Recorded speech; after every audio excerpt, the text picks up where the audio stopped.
And she stared across, never seen me for 20 years, stared at me across a car park at a funeral, has no recollection of seeing me, but her eyes turned. I can't even get that vision out of my eyes now. They weren't her normal jet black eyes, and she just kept them on me across the whole car park. And when I said, you see me, you didn't even acknowledge me, she didn't know I was there. That's her story.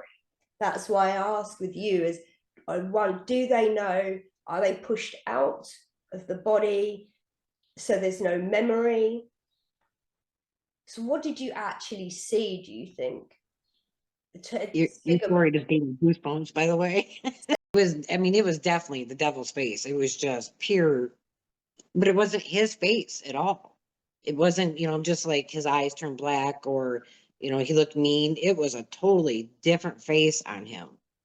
It's a look I'll never forget. See, there's something that makes us want to be with these men or women in some cases. They have a natural charisma, don't they, I think? So what were the qualities you think that drew you in?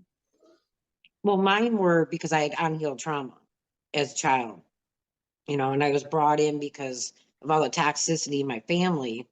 And then I didn't heal. I didn't know how to heal. Nobody ever taught me how to heal. I did go see a counselor when I was younger, but then I learned to manipulate the conversation. So that way I didn't have to talk about it anymore because I didn't want to talk about it, and so then to get away, and then because I grew up in foster care and I've been abused by my dad. Then I went into foster care and then we got taken away from my mom. Well, we got taken away from my mom because of neglect. Then we went to foster care. And my foster care experience was pretty good.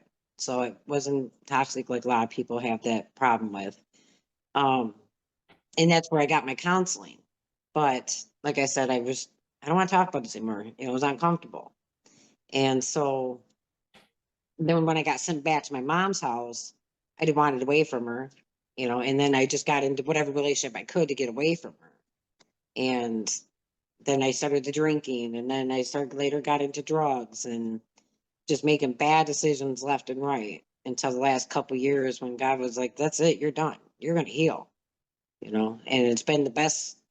Well, can't say the best, but it's been a rough couple of years, but the best outcome has happened, and I'm now healed where I can help others. And I absolutely love it.